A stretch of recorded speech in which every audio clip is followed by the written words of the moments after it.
একই খাবারকে বিভিন্ন জায়গায় বিভিন্ন নামে বলা হয়। কোনো কোনো জায়গায় এক এক খাবার এক এক নামে পরিচিত, আবার দেখা যায় কোনো কোনো জায়গায় এক এক খাবারের রান্নাবান্নাও এক এক রকম হয়। যেমন এই যে দেখতে পাচ্ছেন, এগুলোকে কোনো কোনো জায়গায় বলা হয় গরুর পা, বা কোনো জায়গায় বলা হয় গরুর নেহারি। আরও হতে পারে যে অনেক জায়গায় অনেক নামে এই খাবার পরিচিত। যে নামেই পরিচিত হোক না কেন, এই খাবার কিন্তু সবারই কম বেশি অনেক পছন্দ। আসসালামু আলাইকুম, সবাই কেমন আছেন? আলহামদুলিল্লাহ, আমি অনেক ভালো আছি।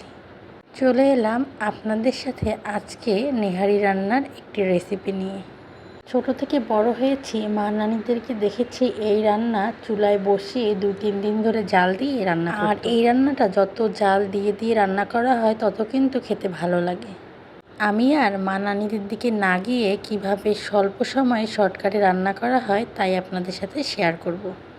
রান্নার জন্য যা যা প্রয়োজন আমি সব কিছু কিন্তু রেডি করে নিয়েছি, আর ব্লেন্ডারে আদা রসুন পেস্ট করে নিচ্ছি। এদিকে আমি কিছু গোটা মশলাও বের করে নিয়েছি। এই রান্নায় কিন্তু গোটা মশলাটা একটু বেশি ব্যবহার করার চেষ্টা করবেন। এখন চুলায় একটি কড়াই বসিয়ে দেব, আর তাতে দিয়ে দেব বেশ খানিকটা পেঁয়াজের পরিমাণটা একটু বেশি দেওয়ার চেষ্টা করবেন, তাহলে ঝোলটা একটু গাঢ় হয়ে আসবে। পেঁয়াজ দেওয়া হয়ে গেলে পরিমাণ মতো তেল দিয়ে দেব, আর বেশ খানিকটা সময় ভেজে নেব। তারপর দিয়ে দেব কিছু আস্ত গোটা মশলা। পেঁয়াজ আর গোটা মশলাগুলো বেশ সময় ধরে ভেজে নেব। বেশ খানিকটা সময় ভাজা হয়ে গেলে যে পর্যায়ে পেঁয়াজগুলো হালকা হালকা ব্রাউন বা লাল কালার হয়ে আসবে, সে পর্যায়ে আমি দিয়ে দেব ওই যে একটু আগে যে মশলাগুলো ব্লেন্ড করেছিলাম, সেই ব্লেন্ড করা মশলাগুলো দিয়ে পেঁয়াজের সাথে বেশ খানিকটা সময় আবার ভেজে নেব। এতে করে হবে কি, আদা রসুনের যে একটা কাঁচা গন্ধ থাকে, সেই বাটা মশলা আর পেঁয়াজগুলো ভালো করে ভাজা হয়ে গেলে আমি এখানে কিছু পানি দিয়ে দেব, আর পানি দিয়ে বেশ খানিকটা সময় ধরে কষিয়ে নেব। কষানোর এ পর্যায়ে দিয়ে দেব পরিমাণ মতো লবণ, আর তার সাথে যা যা গুঁড়া মশলার দরকার সব দিয়ে দেবো এক এক করে। গুঁড়া মশলা এখানে আমি ব্যবহার করেছি হলুদের গুঁড়া, মরিচের গুঁড়া, আর জিরা ধনিয়ার গুঁড়া, আর সামান্য পরিমাণ গরম মশলার গুঁড়ো ব্যবহার করেছি।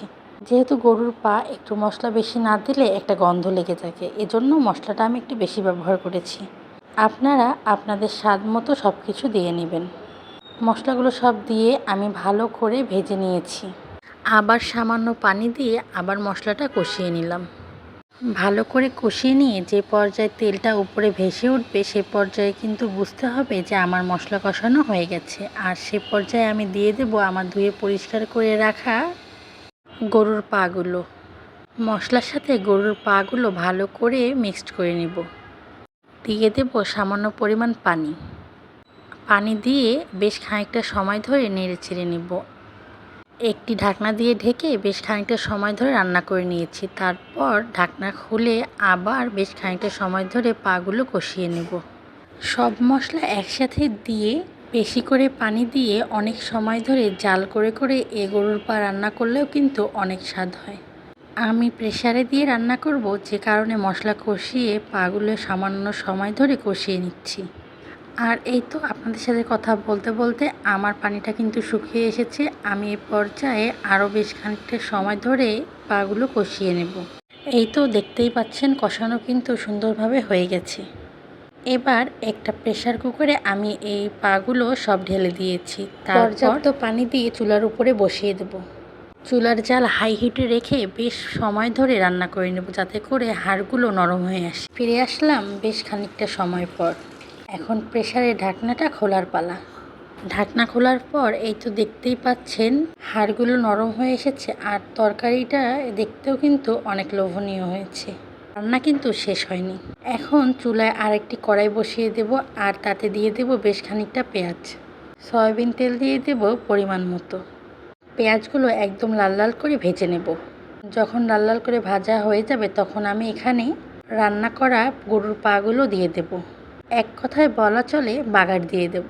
রান্না করে নেব আরও বেশ খানিকটা সময় ধরে। ঝোলগুলো যখন কমে আসবে, তখন আমার রান্না কিন্তু হয়ে যাবে। ঝোলটা আমি একটু বেশি রাখার চেষ্টা করব। আপনারা আপনাদের পছন্দ অনুযায়ী রুটি, পরোটা বা ভাত তিনটের সাথেই খেতে কিন্তু অনেক মজাদার এই খাবার। রেসিপিটি ভালো লাগলে অবশ্যই বাসায় ট্রাই করবেন। সবাই ভালো থাকবেন। আল্লাহ হাফেজ।